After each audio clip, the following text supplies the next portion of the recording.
പ്രിയപ്പെട്ടവരെ, ഇത് ഞങ്ങളുടെ ഇടുക്കിയിലെ കുട്ടിക്കാനത്ത് നിന്ന് കട്ടപ്പന വരെ വരുന്ന റോഡാണ്. ഈ റോഡിൻ്റെ ഒരു 10 വർഷത്തിന് മുമ്പ് ഈ റോഡിൻ്റെ അവസ്ഥയെന്ന് പറഞ്ഞാൽ വളരെ പരിതാപകരമായിരുന്നു. ഒരു വണ്ടി ഇതായിട്ട് പോകത്തില്ലായിരുന്നു കേട്ടോ. ഇതൊരു വളരെ മനോഹരമായിട്ട് ഒരു റോഡാക്കി മാറ്റി.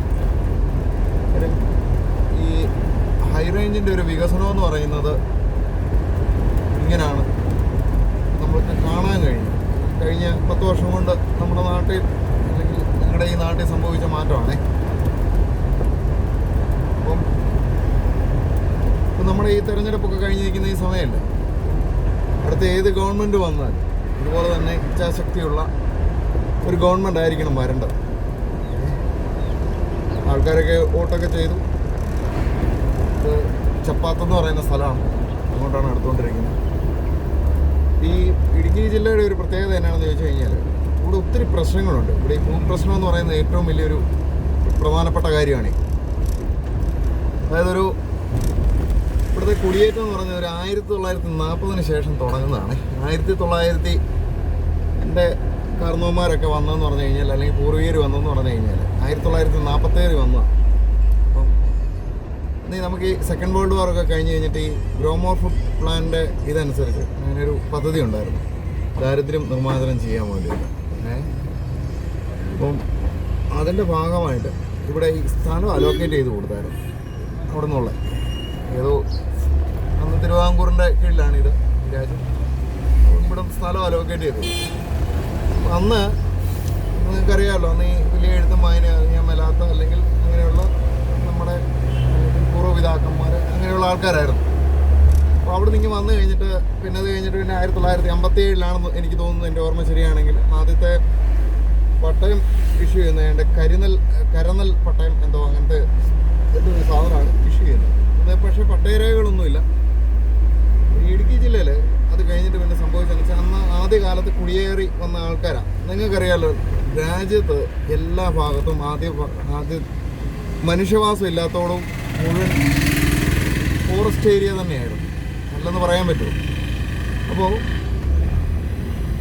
അങ്ങനെയുള്ള ഈ സ്ഥലത്ത് അത് കഴിഞ്ഞപ്പോഴത്തേന് എന്താണ് സംഭവിച്ചതെന്ന് ചോദിച്ചു കഴിഞ്ഞാൽ, ജനാധിപത്യ ഗവൺമെൻറ്, അതായത് 1987 എൻ്റെ അറിവിലുള്ള കാര്യങ്ങളാണ് ഞാനീ പറയുന്നത്. 1957 EMS ഗവൺമെൻറ് ആദ്യമായിട്ട് അധികാരത്തിൽ കയറി.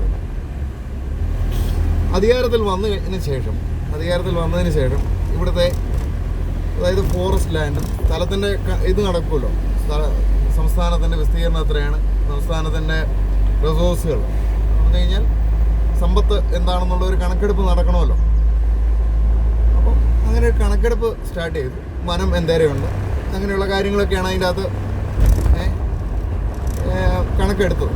അപ്പം ഇങ്ങനെ ഈ കണക്കെടുത്ത് വന്നു കഴിഞ്ഞപ്പം അങ്ങനെ കണക്കെടുപ്പ് അങ്ങ് നടന്നുകൊണ്ടിരുന്നു. 57 ആദ്യത്തെ ഗവൺമെൻറ് അതിന് തുടക്കമിട്ടു. അതിങ്ങനെ മുമ്പോട്ടേക്ക് പോകുന്നു കേട്ടോ. പോന്നു കഴിഞ്ഞിട്ട് നമുക്ക് ഈ 62 വനനിയമം പാസ്സാക്കി. ഈ കോൺഗ്രസ് സഖ്യത്തിലുള്ള പട്ടംതാണുപിള്ളയുടെ ഒരു ഗവൺമെൻറ്റായിരുന്നു. ഈ ഗവൺമെൻറ് ഇത് വനനിയമം പാസ്സാക്കി എടുത്തപ്പോൾ നമ്മൾ ഈ കുടിയേറ്റ കർഷകരായ ഇടുക്കിക്കാർക്കിട്ട് നല്ല ഒന്നാന്തര പണിയാണ് അന്ന് ഇവന്മാർ ഈ വെച്ചേച്ച് പോയത് കേട്ടോ. അപ്പോൾ ഇവിടെ എന്നാ ചെയ്തതെന്ന് ചോദിച്ചു കഴിഞ്ഞാൽ, ഇവരിടയ്ക്ക് പട്ടയം കൊടുത്തു. ഈ കുടിയേറ്റ കർഷകർക്ക് പട്ടയം കൊടുത്തു കഴിഞ്ഞിട്ട് എന്താ സംഭവിച്ചത്? കൊടുത്തു കഴിഞ്ഞിട്ട് പിന്നെ ഏതോ കിഴങ്ങൻ ഏലം വനവിഭവമാണെന്നും പറഞ്ഞ് അങ്ങൊരു ഇതുണ്ടാക്കി. ഏലം വനവിഭവം തന്നെയാണ്, ഫലത്തിലേ ഉണ്ടാകത്തുള്ളൂ. ഈ ഇവിടുത്തെ പ്രത്യേക ക്ലൈമറ്റിൽ മാത്രമേ ഇത് ഉണ്ടാകത്തുള്ളൂ. അപ്പം ആദ്യകാലത്ത് കുടിയേറി വന്ന കർഷകരുടെ സ്ഥലത്ത് എങ്ങാനും ഒരു ഏലച്ചെടി ഉണ്ടായിരുന്നുണ്ടെങ്കിൽ അവൻ ഏലം കൃഷി എന്നങ്ങ് എഴുതി വെച്ചു. മനസ്സിലായോ? അപ്പം നമ്മുടെ ഇവിടെ നമുക്ക് ജീവിക്കാൻ പറ്റാത്ത, അതായത് നമ്മുടെ സ്ഥലത്തിന് ഒരു വിലയില്ലാതാക്കി കളഞ്ഞു. അപ്പം ഇതെന്തിനാണ് ചെയ്തതെന്നുള്ളത് കൃത്യമായിട്ട് അറിയത്തില്ല. പക്ഷെ നിങ്ങൾ മനസ്സിലാക്കണം, ഈ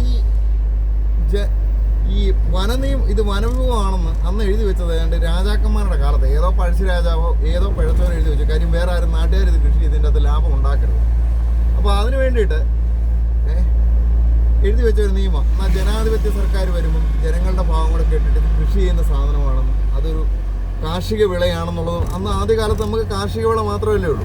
അപ്പം ഇത് കാർഷിക വിളയാണെന്ന് കണ്ടെത്തണ്ടേ? അപ്പം ഞാൻ ചോദിക്കട്ടെ, കുരുമുളക് എന്ന് പറയുന്നത് നാട്ടിൻപുറത്ത് ആരെങ്കിലും എന്നെ ടിഷ്യൂ കൾച്ചർ ഇത് അന്നത്തെ കാലത്ത് കണ്ടുപിടിച്ചതാണോ?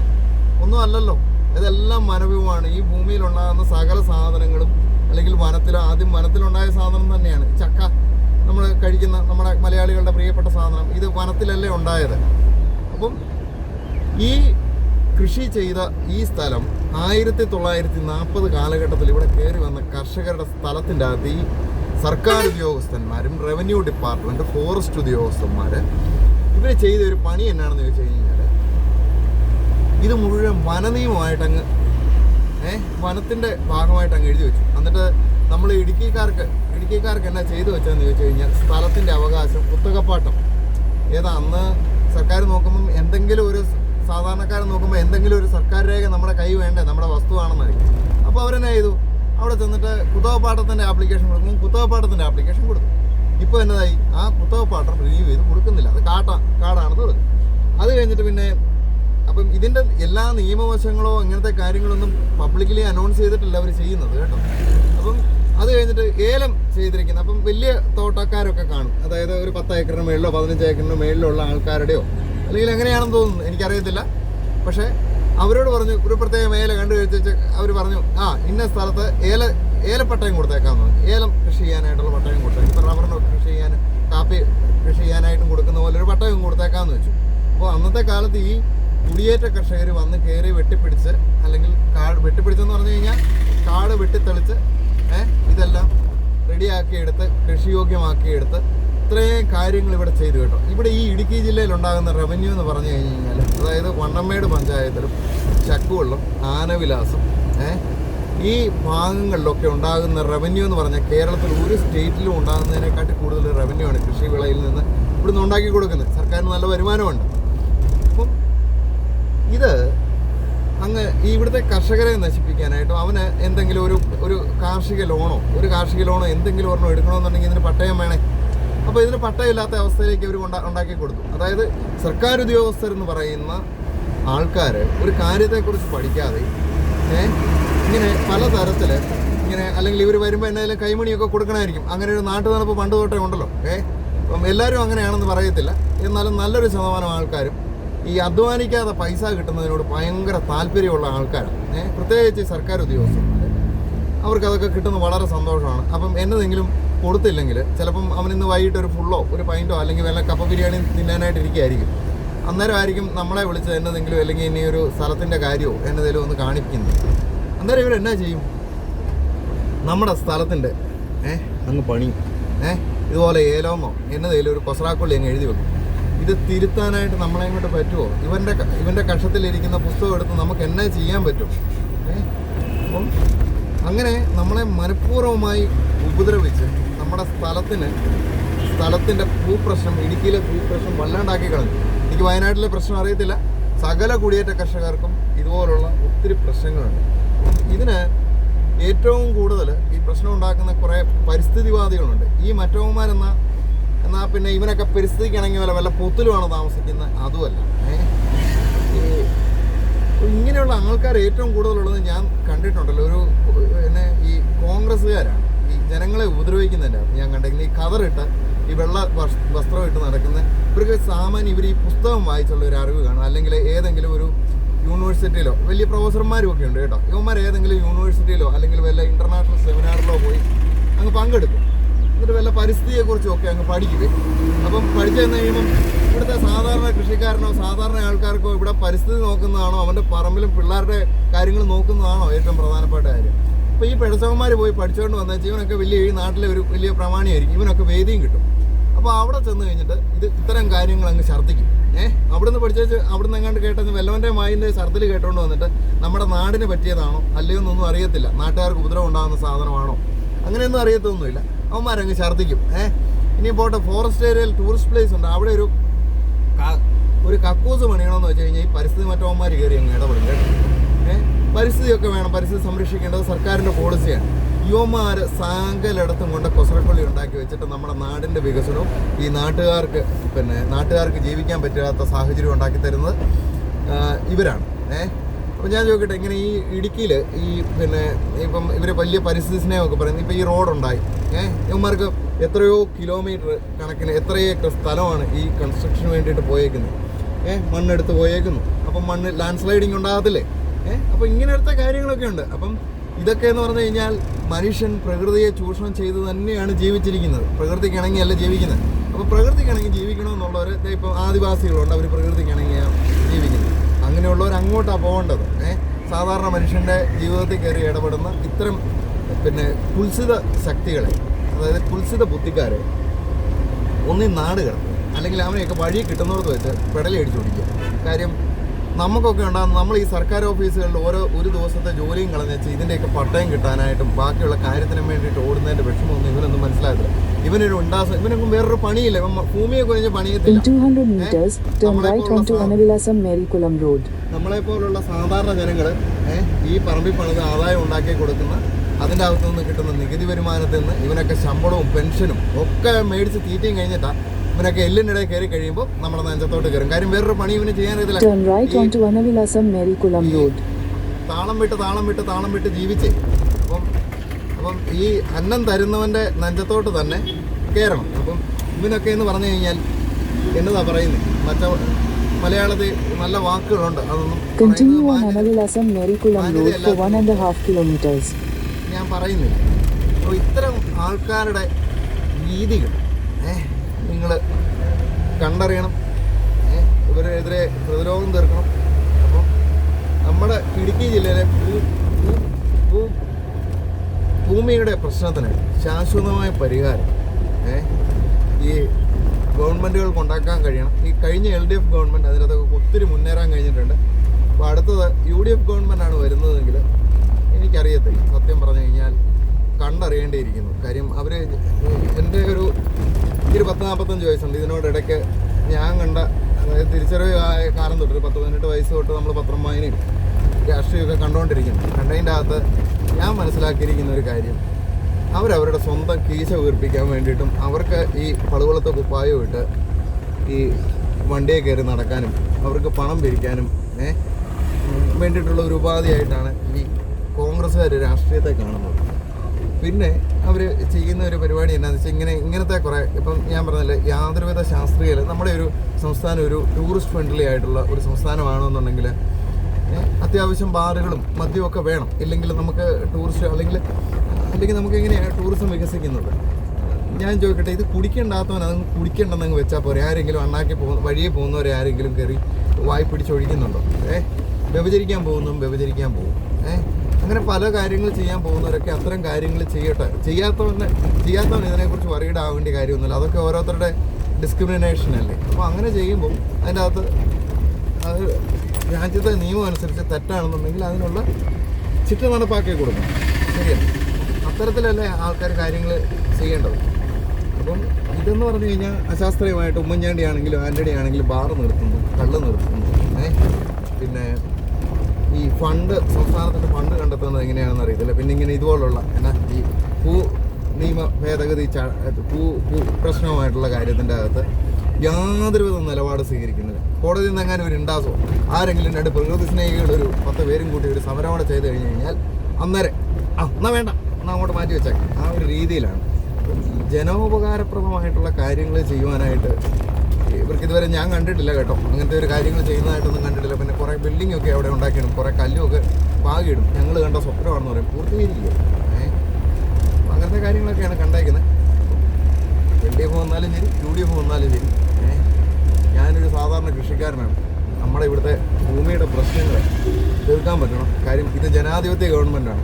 ജനാധിപത്യ ഗവൺമെൻറ്റിൻ്റെ അകത്തുനിന്ന് ആനയും കടുവയും മാങ്ങാത്തൊലി ഒന്നും വന്ന് അല്ലെങ്കിൽ കുരങ്ങനോ ഒന്നും വന്ന് വോട്ട് ചെയ്യല. ഇവിടെ ജനങ്ങളാണ് ഇവിടെ ഡിസൈഡ് ചെയ്യുന്നത്.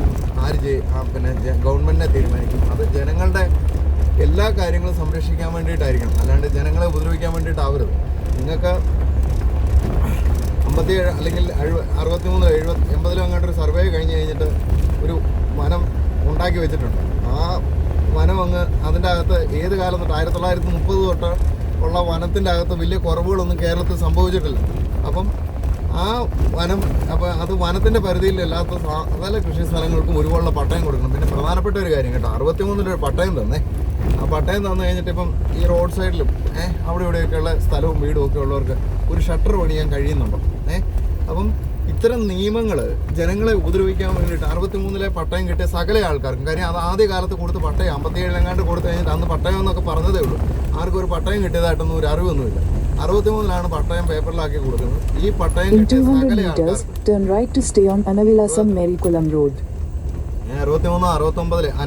63 വനനിയമം വെച്ച് കൊടുത്തിരിക്കുന്ന പട്ടയം 69 കൊടുത്തേക്കുന്നത് കേട്ടോ. ആ പട്ടയമൊക്കെ ഇപ്പം വേണ്ട ഒന്നും ചെയ്യാൻ പറ്റാത്ത അവസ്ഥയിലേക്ക് മാറ്റിയേക്കാം. അപ്പോൾ അതുകൊണ്ട് ഇത്തരം കാര്യങ്ങളൊക്കെ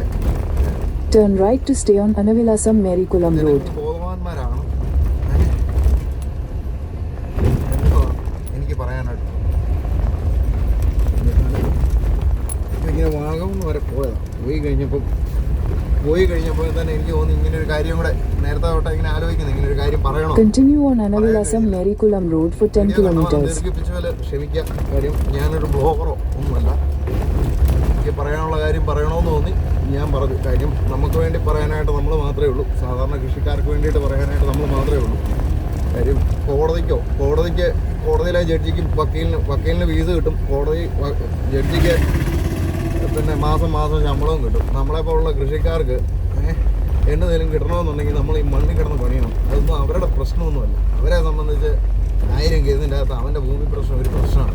അവർ സ്റ്റേയും ഉണ്ടാസമൊക്കെ ഉണ്ടാക്കി കൊടുക്കും. ഇതുപോലുള്ള ഈ ജനദ്രോഹ നയങ്ങൾ, അതായത് കൃഷിക്കാരോടും ഈ ഒരു നാട്ടിലുള്ള ജനങ്ങളോടും ജനദ്രോഹപരമായിട്ട് നടപടി സ്വീകരിക്കുന്ന സകല ഗവൺമെൻറ്റുകളാണെങ്കിലും ഈ പിന്നെ ഇതിൻ്റെയൊക്കെ പുറകിൽ പ്രവർത്തിക്കുന്ന ആൾക്കാരെയും വഴി നിർത്തി ചോദ്യം ചെയ്യപ്പെടണം. അല്ലെങ്കിൽ ഇവർക്കിതൊന്നും മനസ്സിലാകത്തില്ല നമ്മുടെ ഒന്നും കഷ്ടപ്പാടും ബുദ്ധിമുട്ടും എന്നതാണെന്നുള്ളത്. ഒരു ഇച്ചിരി വളം മേടിക്കാനായിട്ടൊരു സൊസൈറ്റി കൊണ്ട് ലോൺ വെക്കണമെന്നുണ്ടെങ്കിൽ നമുക്ക് ഈ പട്ടയമൊക്കെ വേണ്ടേ? അല്ലാതെ നമുക്ക് എന്നാ ചെയ്യാൻ പറ്റും? നമുക്ക് കെട്ടിടങ്ങൾ വേണ്ടേ? ഒരു മനുഷ്യൻ ഒരു കൃഷി നടത്താൻ അവനെ എഴുന്നേറ്റ് നടക്കാൻ പറ്റിയുള്ള സമയത്ത് ഒരു മാടക്കടയോ ഒരു ഷട്ടർ പണിത് ഒരു വാടകയ്ക്ക് കൊടുത്തോ അല്ലെങ്കിൽ ഒരു എന്നതേലും ഒന്ന് ചെയ്ത് ജീവിക്കണമെന്നുണ്ടെങ്കിൽ ഈ സ്ഥലം കിട്ടിയ ആൾക്കാർക്ക് വല്ലതും പറ്റുമോ? അപ്പം ഇത്തരം കാര്യങ്ങളൊക്കെ ചെയ്യുന്ന ആൾക്കാരെന്ന് പറഞ്ഞു കഴിഞ്ഞാൽ നമുക്ക് ശരിക്കും പറഞ്ഞാൽ ദ്രോഹികളാണ്. അപ്പോൾ അതുകൊണ്ട് ഇത്തരം ആൾക്കാരെ കണ്ടോ, ഏലക്കാടൊക്കെ കണ്ടല്ലേ? ഈ ഏലക്കാടൊക്കെ ഈ ഭാഗത്ത് ഏലക്കാടൊക്കെ കാണും. അപ്പം ഇതുപോലെ അല്ലെങ്കിൽ സാധാരണ എന്ന് പറഞ്ഞാൽ ഈ രാഷ്ട്രീയക്കാരെന്നൊക്കെ പറഞ്ഞു കഴിഞ്ഞാൽ ഞാൻ മനസ്സിലാക്കിയത് പണ്ട് ഈ രാഷ്ട്രീയം എന്ന് പറയുന്നത് വളരെ എലൈറ്റായിട്ടുള്ള ആൾക്കാരാണ് അത് സമൂഹത്തിൽ ഹാൻഡിൽ ചെയ്തുകൊണ്ടിരുന്നത്. ഇന്നെന്ന് പറയുന്നത് ഈ ബ്രോക്കർമാരും ഈ സ്ഥലം ബ്രോക്കർമാരും നിങ്ങളൊക്കെ നിങ്ങളുടെ നാട്ടിലൊന്ന് വിശദീകരിച്ച് നോക്കി. നമ്മുടെ അടുത്ത് ഈ രാഷ്ട്രീയ സാമൂഹ്യ പ്രവർത്തകരെന്ന് അവരെ പറയുന്നത് അത് ലാഭേച്ഛയില്ലാതെ ജനങ്ങളുടെ ക്ഷേമത്തിന് വേണ്ടി പ്രവർത്തിക്കുമ്പോൾ അവർ രാഷ്ട്ര നിർമ്മാണത്തിൻ്റെ പ്രധാന പങ്ക് വഹിക്കുന്ന ആൾക്കാരാണ്. അവരുടെ മെയിൻ പരിപാടി എന്നതാണ്. ഇപ്പം നിങ്ങൾക്കറിയാവും, ഒരു സാധാരണ കൃഷിക്കാരന് ഇപ്പോൾ ഈ നാട്ടിൽ ജീവിച്ച് കഴിയുമ്പോഴത്തേനുണ്ടല്ലോ അവന് ഒരു സാധനം മേടിക്കണമെന്നുണ്ട് വലിയ പാടാണ്.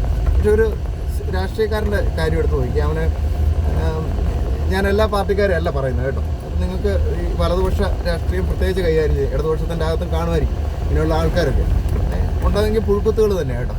ഈ അവർക്ക് ഞാൻ മുമ്പേ പറഞ്ഞില്ലേ, രാഷ്ട്രീയക്കാരെന്ന് പറയുന്നത് വളരെ എലൈറ്റായിട്ടുള്ള ആൾക്കാരാണ്. അവർക്ക് എല്ലാ കാര്യങ്ങളെക്കുറിച്ചും നല്ല ധാരണയുണ്ട്. എല്ലാ കാരണം എന്ന് പറഞ്ഞു കഴിഞ്ഞാൽ പ്രകൃതിയെക്കുറിച്ചുണ്ടാവും, സയൻസിനെക്കുറിച്ചുണ്ടാവും, മനുഷ്യൻ്റെ സാമൂഹിക ജീവിതത്തെക്കുറിച്ചുണ്ടാവും. ശരിക്കും പറഞ്ഞു കഴിഞ്ഞാൽ നമ്മുടെ വീടിൻ്റെ തൊട്ടടുത്തുള്ള ഒരു സോഷ്യൽ വർക്ക്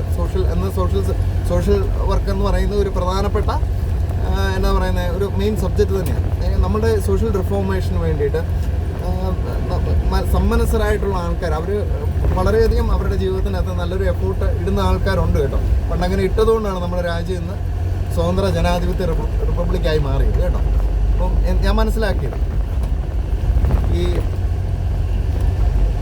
ഇത്തരം ആൾക്കാർ അപ്പം ഇപ്പം ഇത്തരം ആൾക്കാരുള്ളത് എന്നതാ പറയുന്നത് ഈ അവർക്ക് ജീവിക്കാൻ വേണ്ടിയിട്ടുള്ള ഒരു ജീവനോപാധിയായിട്ടാണ് ഈ രാഷ്ട്രീയത്തെ കാണുന്നത്. അപ്പം അതിൻ്റേതായ പ്രശ്നങ്ങൾ നമ്മൾ സമൂഹത്തിൽ നേരിട്ടുകൊണ്ടിരിക്കുകയാണ്.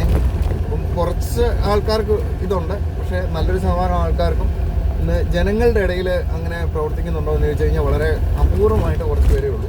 ബാക്കിയുള്ളവരൊക്കെ എന്നൊക്കെ പറഞ്ഞു കഴിഞ്ഞാൽ ഉപജീവനമാർക്കും അവർക്ക് സൊസൈറ്റിയിൽ അവർക്ക് പേരും പ്രശസ്തിയും ഉണ്ടാകാൻ വേണ്ടിയിട്ടുള്ള ഇത് മാത്രമേ ചെയ്യുന്നുള്ളൂ എന്നാണ് ഞാൻ മനസ്സിലാക്കുന്നത്. ഇത്തരം കാര്യങ്ങൾ എന്നാണെങ്കിലും എൻ്റെ മനസ്സിനകത്തുള്ള ഇത്തരം കാര്യങ്ങൾ എനിക്കൊന്ന് പറയണമെന്ന് ഞാൻ പറഞ്ഞു. അപ്പം ഇടുക്കിക്കാരുടെ ഭൂമിയുടെ പ്രശ്നത്തിന് അടുത്ത ഗവൺമെൻറ് ഏത് വന്നെന്ന് പറഞ്ഞു കഴിഞ്ഞാൽ പിന്നെ അത് പരിഹരിച്ച് തരണം. ഈ 60 ഒരു 70 മുമ്പ് 60-70 ഒരു 80 മുമ്പ് ഇവിടെ കുടിയേറിയ കർഷകരുടെ എല്ലാ സ്ഥലങ്ങൾ സർക്കാരിന് റെക്കോർഡില്ല എന്ന് പറഞ്ഞു കഴിഞ്ഞാൽ അത് സാധാരണ ജനങ്ങളുടെ പ്രശ്നമല്ല. നിങ്ങളുടെയിൽ ഉണ്ടായിരുന്ന റെക്കോർഡുകൾ സൂക്ഷിച്ച് വെക്കേണ്ടത് നിങ്ങളുടെ ഉത്തരവാദിത്വമായിരുന്നു. അപ്പോൾ ഒരു 80 തൊട്ട് ഇവിടെ കുടിയേറിയ കർഷകരുടെ വനനിയമം അതിന് മുമ്പേ വനം ഉണ്ടായിരുന്നല്ലോ, അത് മുഴുവൻ നോക്കിയിട്ട് ബാക്കിയുള്ള കർഷകരുടെ ഭൂമി മുഴുവൻ പതിച്ച ഒരേ പട്ടയമാക്കി കൊടുക്കണം. ഈ CHR എന്ന് പറയുന്ന പിന്നെ എടുത്ത് ദൂരെ കളയണം. ഈ നാട് വികസിക്കുകയും അതിന് ഏറ്റവും കൂടുതൽ കോൺട്രിബ്യൂട്ട് ചെയ്യുകയും ചെയ്യുന്ന ഇവിടുത്തെ സാധാരണ കർഷകരുടെ ആശങ്കകൾ പരിഹരിക്കേണ്ടത് ഒരു ജനാധിപത്യ ബോധമുള്ള ഗവൺമെൻറ്റിൻ്റെ ഉത്തരവാദിത്വമാണ്. നിങ്ങൾക്ക് മരവും അല്ലെങ്കിൽ പിന്നെ എന്നാ ആനയും കടുവയൊന്നും വന്ന് നിങ്ങളെ നിങ്ങളെ നേതാക്കളാക്കത്തൊന്നുമില്ല. ഞങ്ങളെപ്പോലുള്ള സാധാരണക്കാരാണ്. ഞങ്ങളുടെ അറിവില്ലായ്മ കൊണ്ടും വിവരക്കേടും കൊണ്ടും നിങ്ങൾ നേതാക്കന്മാരായി മാറിയിട്ടുമുണ്ട്. അല്ലെങ്കിൽ ഇത്തരം ഞങ്ങളെ ദ്രോഹിക്കുന്ന നിങ്ങളെ വീണ്ടും തിരഞ്ഞെടുക്കുകയും നിങ്ങൾക്ക് പുറകിൽ അണിനിരക്കുകയും ചെയ്യുന്നതെന്ന് പറയുമ്പോൾ ഞങ്ങൾക്ക് എത്രയും പറ്റിച്ചിട്ട് നിങ്ങളുടെയൊക്കെ പുറകിന് ആൾക്കാർ നിൽക്കുന്നതെന്ന് പറയുമ്പോൾ ഞങ്ങളെപ്പോലുള്ള സാധാരണ കൃഷിക്കാരുടെയും സാധാരണക്കാരൻ്റെയും പിന്നെ ജ്ഞാനം എന്തേലും ഉണ്ടെന്നുള്ളത് നിങ്ങൾ മനസ്സിലാക്കണം. നിങ്ങൾ ഞങ്ങളെ പറ്റിച്ചിട്ടും നിങ്ങൾ കൂട്ടത്തിൽ നിൽക്കുകയാണേ. അപ്പം കാര്യം ഞങ്ങൾക്ക് ഈ പത്രമൊന്നും വായിച്ച് വിശകലനം ചെയ്യാനായിട്ടോ അങ്ങനത്തെ കാര്യങ്ങളൊന്നും ചെയ്യാനായിട്ടുള്ള സമയമില്ല. കാര്യം ഞങ്ങൾക്കൊരു ദിവസം വെളുപ്പിനെ എഴുന്നേറ്റ് പാതിരാത്രി വരെ ഞങ്ങൾ പറമ്പിലും പണത്, പിന്നെ വൈകിട്ടാകുമ്പോഴത്തേന് എവിടെയെങ്കിലും ഒന്ന് കയറി കിടന്നാൽ മതി എന്നുള്ളൊരു ധാരണയില്ല ഞങ്ങൾ വീട്ടിലോട്ട് കയറി വരുന്നത്. നിങ്ങൾക്ക് ചാനൽ ചർച്ചയൊക്കെ നടത്തി AC റൂമിലും AC കാറിലും ഒക്കെ നടത്തി പ്രസ്താവന നാക്കുകൊണ്ട് ജീവിക്കുന്നവരാണ്. അപ്പം ഇത്തരം കാര്യങ്ങളൊക്കെ ശ്രദ്ധിക്കുക. അല്ലെങ്കിൽ ഒരു ജനസമൂഹം എന്നാണ് അതിൻ്റെ ഒരു സകല ടെമ്പറും വിട്ട് എഴുന്നേക്കുന്നതെന്ന് അറിയത്തില്ല. അന്ന് സകല കൊത്തളങ്ങളും തകർന്നു വീണിട്ടുണ്ട്. ഇത്തരം കാര്യങ്ങളൊക്കെ മനസ്സിലാക്കിയ ഇതും കൊണ്ടൊക്കെ ഉപജീവനം നടത്തുന്നവർക്ക് കൊള്ളാം.